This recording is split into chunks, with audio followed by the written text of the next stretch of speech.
I'm on the road to recovery in Denver, Colorado, bringing you the story of another fine guy. Justin Luke Riley sounds like a character from Beverly Hills 90210, but he's not. He's a character, all right, but he's one of the most amazing advocates for recovery in America.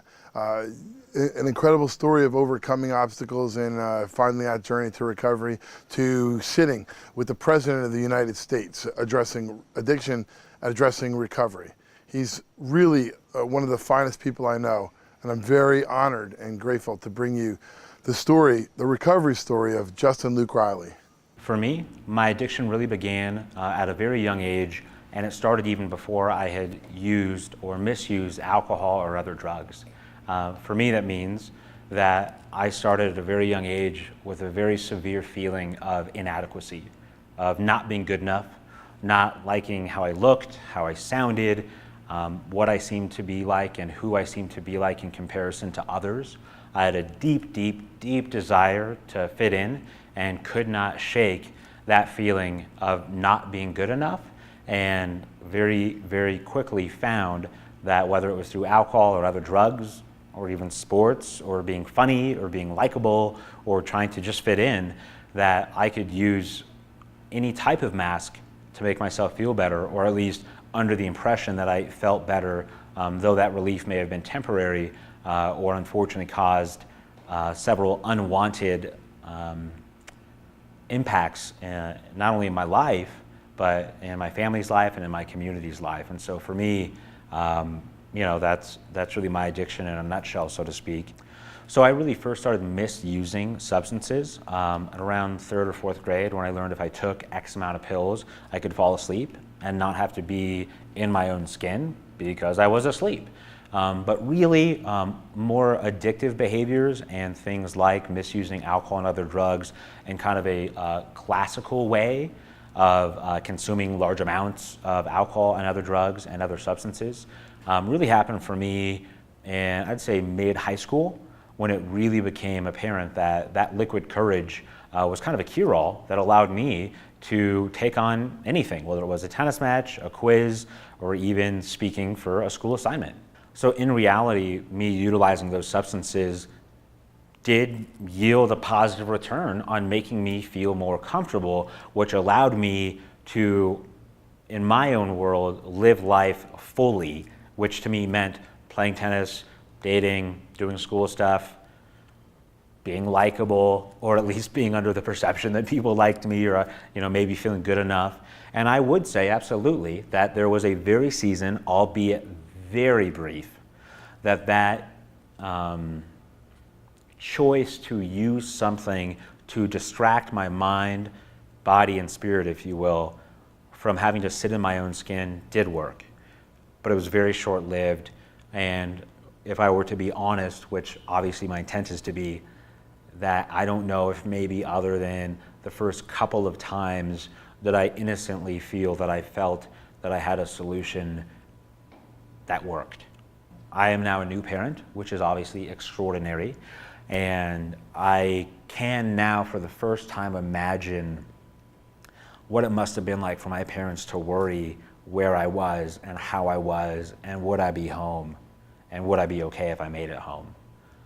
And fortunately, now today, the gift of recovery and being able to share that recovery message with others, in so many ways. We can talk about policy and talk about all these different things, even the organization I get to work with represents, but ultimately it's about helping that feeling not exist in your loved one's life, of worrying, is my son, my brother, my daughter, my spouse, my partner, is my friend coming home tonight? As you can see, family support and community support and peer support is so very important. And Justin was able to overcome so many things and find his way, find his path. And now he's literally one of the leading voices in America for recovery. So my recovery was absolutely a process. I often say I was fortunate to receive a lot of burning bushes because I was just that type of person who wasn't going to take a suggestion the first time and run with it. I was really gonna be somebody and was someone who really exhausted every last resource and would, ride it till the rims fell off, so to speak, and nothing else but, flooring it in sixth gear would suffice. And so I've positively taken that same mentality of crush it and win and epic and helping others and all of those types of words into pouring that into giving back proactively today. But there were several moments in my recovery where there was a moment here that in retrospect I can say that that moment changed my life forever. My life-changing moment really happened for me when I met another young person who was in recovery, and he sat down with me, eyeball to eyeball, and told me not only that yes, you have a lot to learn and a lot to work on, you're homeless, you're in your 7th treatment program, obviously you've had some destruction in your life, but you're valuable. Like, you can be used to give back not only to your family, but to your community, and there's hope.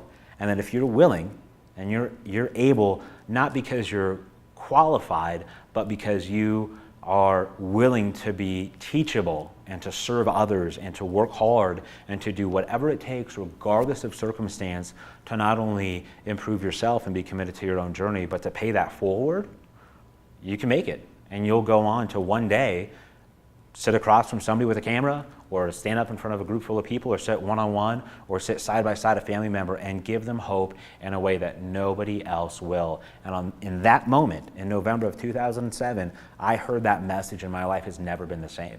But that moment changed my life forever. I learned that I was valuable. And if, we remember the first part of my story, I never felt good enough. He answered that in an instant and said, you are good enough, regardless of anything that you've done. And you're gonna have to do some work on those areas, but you are good enough, and there's a purpose for you to serve other people. And hearing that message of hope and value, and learning that recovery was attainable and that I was already good enough, and my responsibility was to believe in something a little bit higher than myself and serve other people and work really hard in between, and don't forget that whole humble piece, that was life-changing.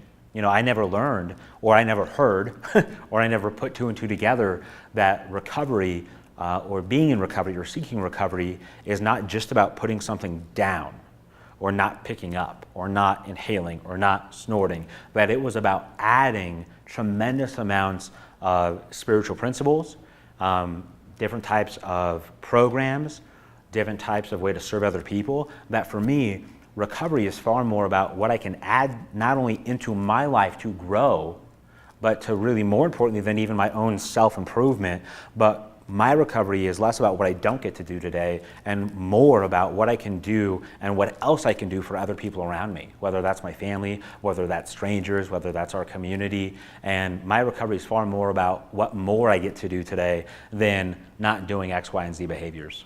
I have a life that I genuinely can't even begin to quantify. I never imagined that not only would I be able to be a father, and I'm a good dad, and I have no issue saying that. I'm a really good dad. My daughter knows that she's good enough. My daughter knows that she can tell her daddy anything. My daughter knows that God loves her. My daughter knows that mommy and daddy love her, regardless of anything she does or doesn't do, that she can always talk to us, and she is always good enough. And I'm in my parents' life today. My dad was the best man at my wedding, which is a stark transition from holding me down so I didn't kill myself to standing beside me and holding me up in my life, for him to be there as the best man at my wedding, for my mom and my sister to want me to be in their life, for me to even be invited to be a part of family stuff, And, my wife could not be a more supportive and caring and open-minded spouse, especially around recovery. And that's been something that from day one, I was really nervous to tell her. I mean, I can't hide this entire recovery journey from my wife, who's never even had more than a sip of alcohol, that, I've been through addiction. And I think it was like the shortest conversation we ever had. She was just excited to see what had happened in my life and supported the path that I was on, and here we are today. But absolutely, recovery's given me a life beyond my wildest dreams, and then multiply that by infinity, and here we are today. When we started Young People in Recovery and talked about starting what we now know as Young People in Recovery, it came out of a very pure desire to figure out how do we help other people and share a message of hope. not even to build an organization, not on how to get on stage with the president, not on how to get overwhelming invites to the White House to where you can pick and choose which ones you want to go to. It was to make sure that people received that message of hope and then got the tools so that they could be successful in their long-term recovery. But, to reframe or to underscore, I should say, what it's like to run YPR really is, first off, I don't even run it. Our team, our board, our chapters, our members, they're the ones who make that happen. And it's my goal to try to balance that huge present and opportunity that we've been given, and to make sure that we treat that with the utmost respect that we have. I was talking with one of our leaders at lunch today, and it is not every day that a small group of people do come up with a really cool life-changing idea, and then they get that life-changing idea and now they have to steward it. And so it's an honor and it's a gift that we get to do what we do. So, Young People in Recovery, or YPR, if not the leading organization in America giving young people a voice, one of the leading organizations doing incredible things, speaking on advocacy, changing and being a voice so legislators understand what we need to do with this epidemic. Young People in Recovery coming together, peer-to-peer support, changing the conversation, changing and fighting stigma, overcoming the shame that goes with addiction, finding their path and journey to recovery. Justin Luke Riley leading this organization into the next phase of our country's epidemic, where recovery becomes more discussed, where the solutions become more discussed. I'm proud to know this man. I'm proud to share his story with you. Look at YPR. Look at Young People in Recovery. Find out how you can get involved. Even if you're an old guy like me, you can still be a young person in recovery. Justin Luke Riley is making a difference, and I hope he's inspired you to do the same. On the road to recovery from Denver, Colorado, I'm Michael DeLeon.